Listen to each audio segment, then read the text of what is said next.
Tema renungan firman Tuhan untuk renungan hari ini adalah apa yang kita dapatkan sebagai pewaris kerajaan surga. Ayat Alkitab yang kita baca hari ini adalah dari Galatia 4 ayat 1 sampai ayat 7 yang akan dibahas dalam 3 bagian. Bagian pertama dari ayat Alkitab yang akan kita baca adalah 1 Petrus 3 ayat 1 sampai ayat 2 yang berbunyi sebagai berikut.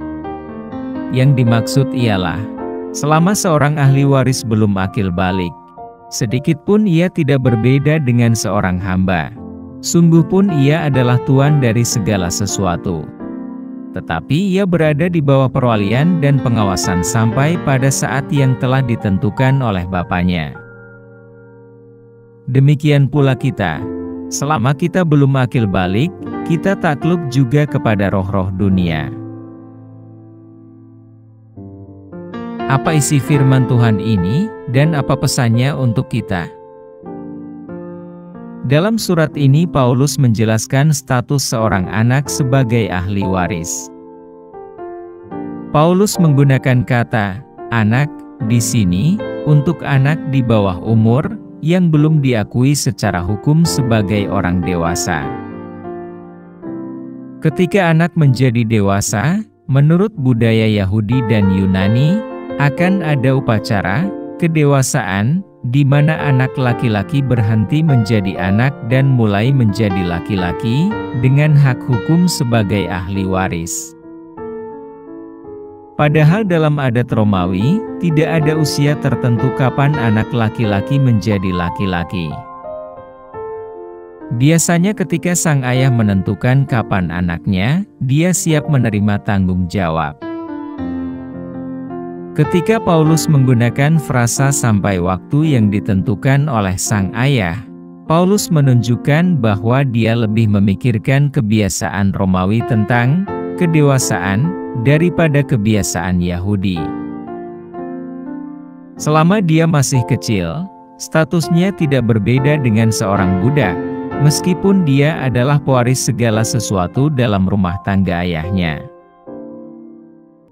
Bedanya, ahli waris berada di bawah pengawasan ketat para wali dan pengasuh hingga waktu yang ditentukan oleh sang ayah.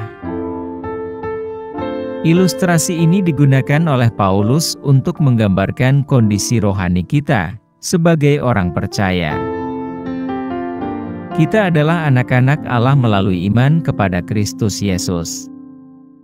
Baca Galatia 3 ayat 26, dan kita adalah ahli waris sesuai janji Tuhan kepada Abraham. Baca Galatia 3 ayat 29. Dalam renungan sebelumnya, hukum hanya untuk melindungi kita ketika kita masih anak-anak, dan peran hukum terhadap sifat rusak kita adalah untuk membawa kita ke dalam perbudakan di bawah unsur-unsur dunia. Unsur dunia itu sendiri tidak buruk. Kita harus menggunakannya dalam hidup, dan Tuhan memiliki tempat yang tepat untuk itu. Tetapi kita tidak boleh mendasarkan hubungan kita dengan Tuhan pada prinsip ini, karena kita sekarang berada di bawah kasih karunia, yang statusnya jauh lebih tinggi daripada hukum. Oleh karena itu, jika kita ingin berjalan dalam kasih karunia, kita harus hidup dengan prinsip memperoleh perkenanan dan kelayakan di hadapan Tuhan, meskipun pada saat itu, sebagai anak, kita masih hidup dalam perbudakan di bawah unsur-unsur dunia.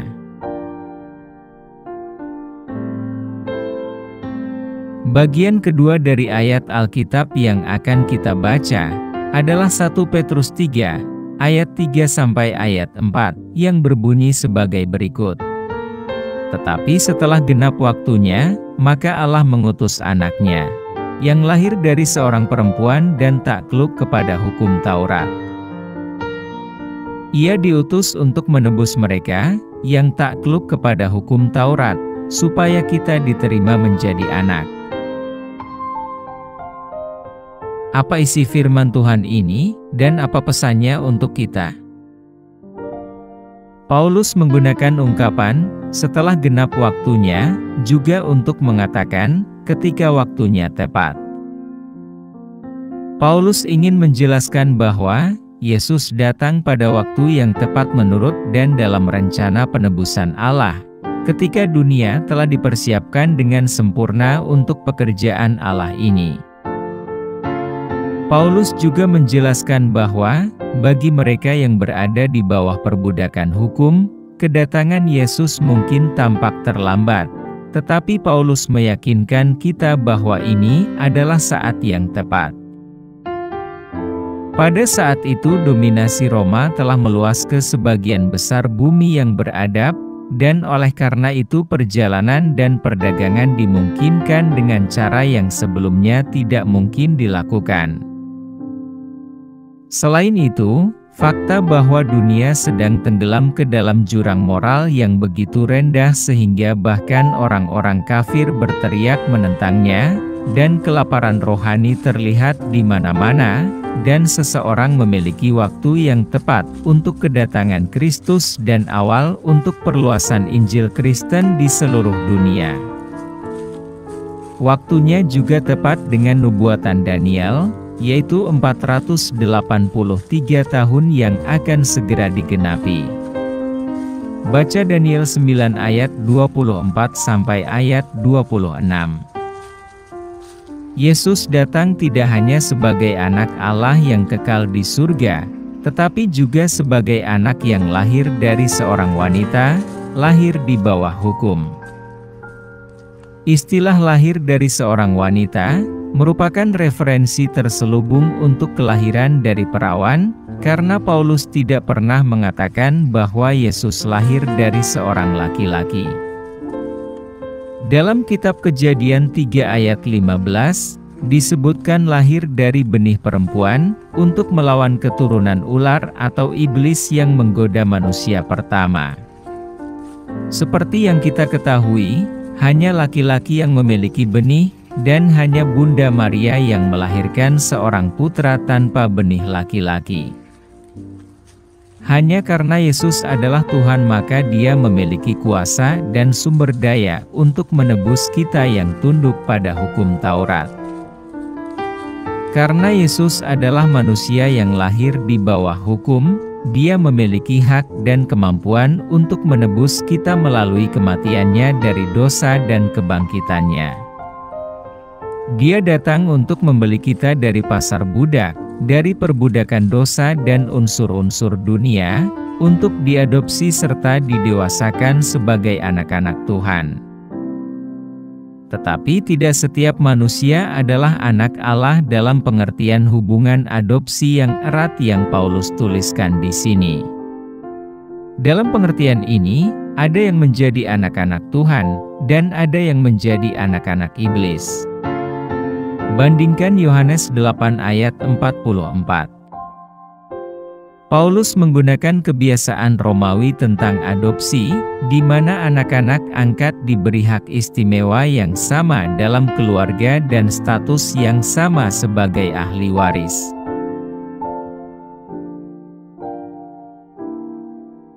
Bagian ketiga dari ayat Alkitab yang akan kita baca adalah 1 Petrus 3 ayat 5 sampai ayat 6 yang berbunyi sebagai berikut.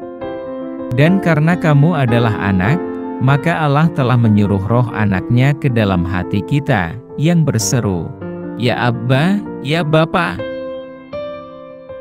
Jadi kamu bukan lagi hamba, melainkan anak. Jikalau kamu anak, maka kamu juga adalah ahli-ahli waris oleh Allah. Apa isi firman Tuhan ini, dan apa pesannya untuk kita? Sebagai anak adopsi, kita memiliki roh putra di dalam hati kita. Itu memberi kita hak dan kemampuan untuk berteriak, Ya Abba, ya Bapa, kepada Allah Bapa kita, seperti yang Yesus lakukan kepada Bapanya di surga. Dalam bahasa Aram, kata Abba adalah sapaan akrab seorang anak kecil kepada ayahnya. Paulus ingin menjelaskan bahwa kita memiliki akses keintiman yang sama dengan Allah Bapa seperti yang dimiliki Allah Putra, yaitu Yesus Kristus. Yesus menyebut Allah Bapa sebagai Bapa ketika dia berdoa, Abba, Bapa, seperti yang tercatat dalam Markus 14 ayat 36. Tujuan Allah bukan hanya untuk mengamankan hak waris dari status keputraan kita melalui Yesus Kristus, Putranya, tetapi untuk meyakinkan kita akan hal itu melalui Roh-Nya. Dia mengutus Putranya agar kita dapat memiliki status keputraan, dan Dia mengutus Roh-Nya agar kita dapat mengalaminya. Dengan demikian kita bukan lagi seorang budak tetapi seorang anak laki-laki. Anak laki-laki tidak pernah menjadi budak dan budak tidak pernah menjadi anak laki-laki di rumah ayahnya. Yesus mengilustrasikan hal ini dalam perumpamaan tentang anak yang hilang, di mana sang anak bertekad untuk kembali kepada ayahnya sebagai budak, tetapi sang ayah menolak, dan hanya akan menerimanya sebagai seorang putra. Baca Lukas 15 ayat 11 sampai ayat 32. Jadi, pertama-tama kita dibebaskan dari perbudakan. Kemudian kita dinyatakan sebagai anak dan diadopsi ke dalam keluarga Allah. Kemudian, sebagai anak laki-laki, kita dijadikan ahli waris. Ahli waris untuk mewarisi sesuatu, dan Paulus memperjelas apa yang kita warisi melalui Kristus, yaitu mewarisi Allah Tritunggal, yaitu Allah Bapa, Allah Putra dan Allah Roh Kudus. Dan itu semua, kita dapatkan hanya karena anugerah.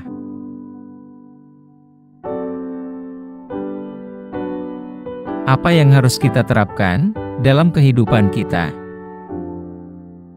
Kita tidak boleh menolak anugerah yang Tuhan berikan kepada kita, yaitu dibebaskan dari perbudakan dosa, diangkat sebagai anak Tuhan dan didewasakan untuk menerima warisan, yaitu Tuhan yang Esa. Kita mungkin tidak mampu menjelaskan seperti apa sesungguhnya Trinitas Allah itu. Tetapi kita percaya bahwa ketiganya ada dalam satu Allah. Karena Allah sendirilah yang menampakkan diri dalam wujud tiga pribadi yang memiliki peran masing-masing. Mulai dari menebus kita dari dosa, mengadopsi kita sebagai anak-anaknya, dan yang berperan masuk ke dalam hati kita untuk memeteraikan status anak Tuhan dan berjalan bersama kita dalam menjalani hidup menuju kedewasaan rohani. Roh Kudus biasa juga disebut sebagai Roh Allah, Roh Kristus, atau berhubungan dengan Allah Bapa. Ini karena sifat Allah yang konsisten di antara pribadi-pribadi Trinitas. Di sini, Roh Kudus disebut Roh Putranya karena gagasan keputraan kita didasarkan pada keputraan Yesus. Status keputraan kita didasarkan pada siapa kita di dalam Yesus, tetapi ada perbedaan penting antara keputraan kita dan keputraan Yesus. Dia adalah putra tunggal Bapa, baca Yohanes 3 ayat 16, yang dengan sendirinya menjadikan dia putra sulung. Sedangkan kita adalah anak angkat Tuhan, yang dijadikan anak melalui ketentuan hukum Tuhan. Doa hari ini.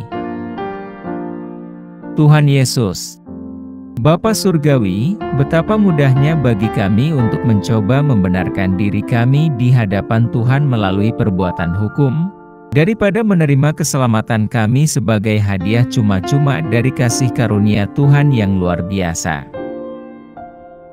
Kami tahu bahwa tidak ada perbuatan hukum yang dapat membenarkan kami di hadapan Tuhan, dan ketika kami mencoba untuk beramal untuk membenarkan diri kami sendiri, kami hanya mengungkapkan kurangnya pemahaman kami tentang rencana penebusan Tuhan yang sempurna. Bantu kami untuk mengingat bahwa hanya iman kepadanya saja yang kami butuhkan. Terima kasih, karena Bapa telah mengirim Yesus ke dunia pada waktu yang tepat. Terima kasih bahwa Yesus telah menjadi manusia dan menggenapi semua tuntutan hukum yang benar demi kami sehingga kami dapat diampuni dari dosa-dosa kami dan diadopsi ke dalam keluarga Tuhan, untuk waktu ini dan sampai kekekalan. Terima kasih telah melakukan hal-hal hebat untuk kami. Kami ingin mengembangkan keintiman persekutuan dengan Tuhan yang ditunjukkan melalui kehidupan Yesus. Semoga kami dimampukan untuk tunduk dalam ketaatan yang rendah hati kepada Tuhan sehingga roh batin kami dapat berkomunikasi dalam keintiman yang saleh dengan Roh Kudus Tuhan. Dalam nama Yesus, kami telah berdoa. Amin. Kiranya Tuhan menguatkan kita, dan kasih karunia Tuhan Yesus menyertai kita.